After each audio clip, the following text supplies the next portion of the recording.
This video is powered by the pros at Pascal Air Plumbing and Electric. Arkansas owned, Arkansas operated. GoPascal.com. I don't know if our next guest is much of a golfer. I do know he's a good basketball analyst for 247Sports. As Travis Branham joins us now. Travis, you're a golf guy or just a basketball guy? I'm an absolutely huge golf guy. I actually took the day. I needed a day off yesterday, so I hit the course and will be hitting it for 9 holes late this evening. All right, good man, good man. Well, Travis, I know that you probably still got your phone on loud with all these updates that are coming through with not just potential Arkansas targets, but national targets all over the country. I've seen a lot of news lately in regards to not just Kentucky former players, but guys that were committed to the Wildcats. I know that Cal was at the Overtime Elite Spring Combine last night making some waves there. Who have you been keeping an eye on specifically that's a former Kentucky commit or player that you could see potentially winding up here in Fayetteville? Yeah, obviously it started with Big Z. Guys who I'm looking at next going to be DJ Wagner, Jaden Acquaintance, Carter Knox, Boogie Flan, and Billy Richmond just reopened it yesterday. Now, Santos Iril was one of those guys that opened it up, was part of his 2024 recruiting class.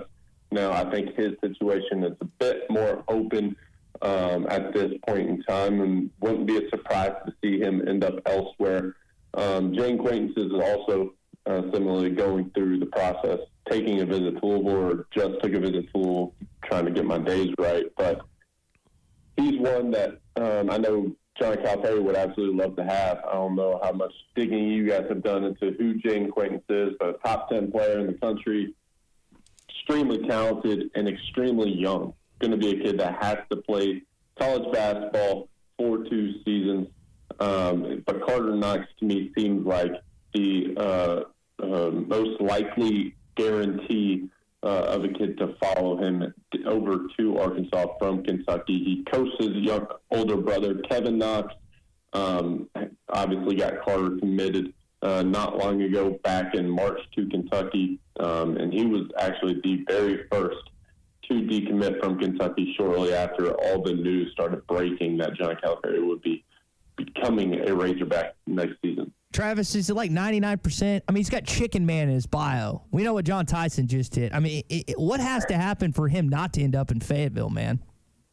Well, just for a little bit of context with the Chicken Man thing, he may be referencing his, I don't know, again, covering Carter Knox. He has an obsession with McDonald's McChicken sandwiches. Like an obsession. So when he puts Chicken Man in there instead of Burger Boy, like when you're a McDonald's All-American, all these kids like to call themselves Burger Boys. Wouldn't be surprised if he was calling himself a Chicken Man, because when he goes to McDonald's, he's rocking it out with the chicken sandwich. Yeah. My kids like the nuggets, so I know what you mean. But Travis Branham with us on the question. I would be shocked if he doesn't end up an Arkansas Razorback. I really would. All right, that's the good news, Travis. Hey, tell us about this. Travis Branham with us on the McClarty Daniel Honda. Cal gets all the credit for all these transfers and all these commits and recruits, and that's well based. But we've seen the list and the names of the staff members coming with him from Kentucky to Arkansas, who we presume will. Who are the best recruiters on Cal's staff? Kind of walk us through who are some of the names we don't know that are kind of in the shadow of Coach Cal that really do a lot of the heavy lifting when it comes to rounding out this roster for him. Yeah, based on my end, I'm still trying to determine this. Let's just say it this way. Reportedly, all the guys, Orlando Antigua, Chin Coleman, Chef Martin, are all coming with him to Kentucky. Based on what kind of has gone on over the years, Orlando Antigua has brought a handful of players to Kentucky. He's proven himself as a recruiter and a guy that has a big energy, very personable, a guy that just can quickly make an easy impression in a recruiting room and getting to know players and parents.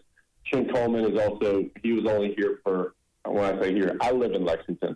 So that's why I keep saying here. But when Chin Coleman was in Lexington, he's working for Kentucky.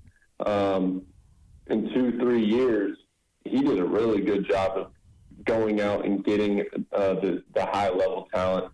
He was a big role in getting a guy like Rob Dillingham this past year. They all played a role in getting Justin Edwards.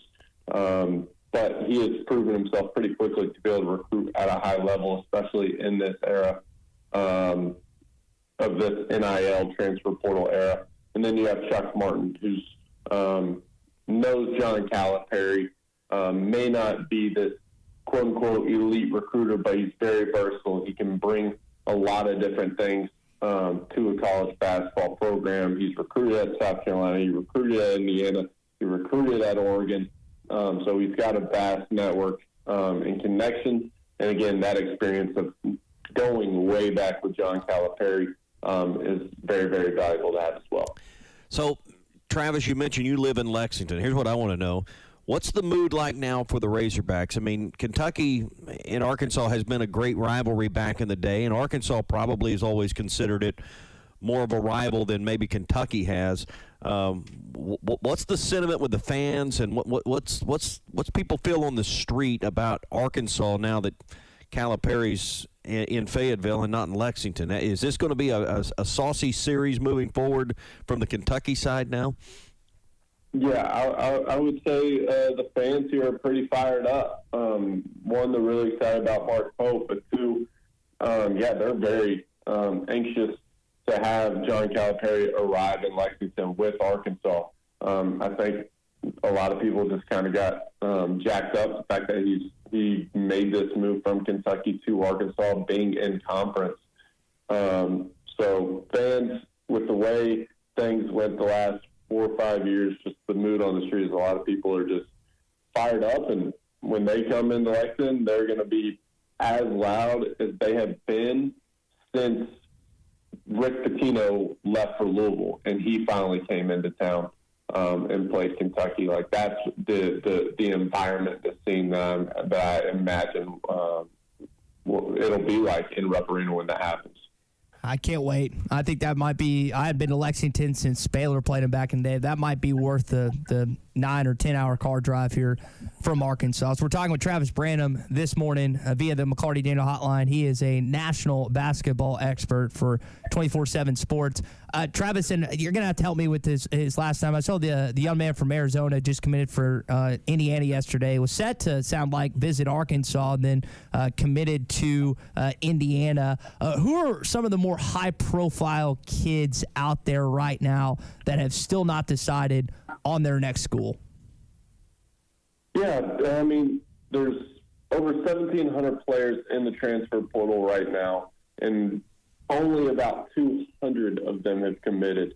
So there isn't just a massive amount of available players out there now. I do think, like we saw with Umar Ballo, who you were mentioning, transferring from Arizona to Indiana, there's a brief hour where it was like, oh, is this kid going to take a visit to Arkansas next week or whatever? And sure enough, he just rips the Band-Aid off and just heads to Indiana. They're the overwhelming favorite. I don't know if anybody was going to kind of compare to what he was getting offered at Indiana, if you kind of read between the lines. Other than that, I mean, there's still tons of talent out there. John L. Davis, Florida Atlantic transfer. I think everybody should be pretty well aware of him. Everybody's assuming that he's going to end up at Michigan. I would not make that assumption by any means. This is a wide-open recruitment. Other than that, you also have A.J. Storr still out on the board, John Calipari and his staff. We're getting involved with him shortly after he decided to transfer while they were all at Kentucky. So there's already a bit of a foundation that's been laid. And again, his recruitment, people are expecting him to go to Illinois. That seems to be opening up as well. So could see Arkansas become a bit of a bigger player. Another one, Great Osobor, out of Utah State, one of the top players in the portal, guy that came out of complete obscurity, transferred from Montana State to Utah State last year. Only averaged like 9 points a game. Nothing popped about him. And then all of a sudden he gets to Utah State and averages 18, 9, and 3 a game.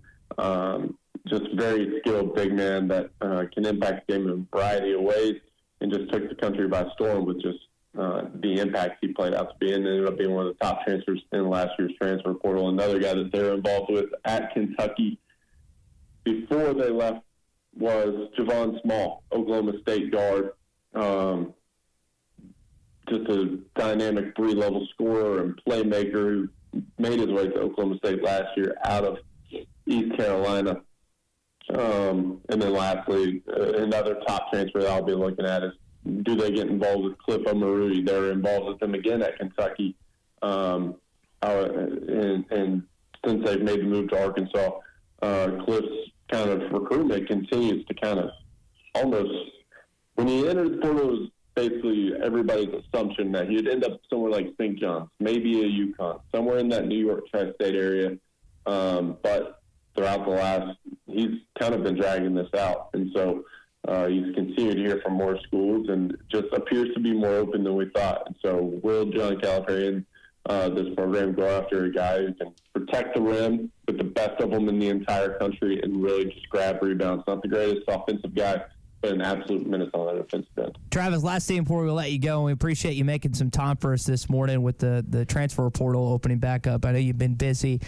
There are still some fans here, and I don't blame them, that have reservations about John Calipari, that think that he's on his last leg, that think that he's collecting a paycheck. It has not gone according to plan in the NCAA tournament the last 5 years. So what would lead you to believe, as a top-tier analyst, that he can change his postseason perception here in Fayetteville? Yeah, I would say it's new life for him at Fayetteville.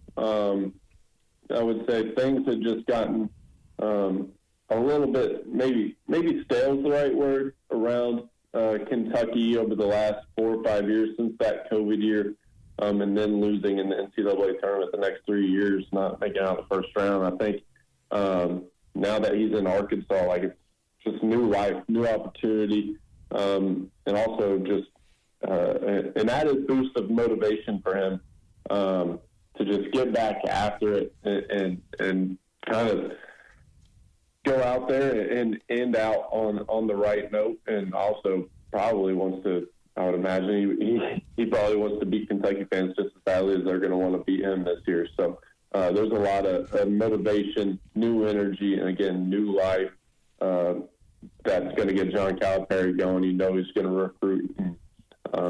Just like I've seen here in Lexington for years and years and years. Dude gets his teams better throughout the entire course of the season, and I imagine he's going to get that done. And he adapted his play style last year with how many threes they got up. So if he continues that, I have no kind of reservations thinking that this dude will eventually be successful in March again at Arkansas. BetOnline is your #1 source for all your betting needs. Get the latest odds, lines, and matchup reports for baseball, boxing, golf, and more. BetOnline continues to be the fastest and easiest way to place your wagers, including live betting and your favorite casino and card games available to play right from your phone. Head to the website or use your mobile device to sign up today and get in on the action. Remember to use our promo code BELIEVE, that's BLEAV, for your 50% welcome bonus on your first deposit. Bet online, where the game starts.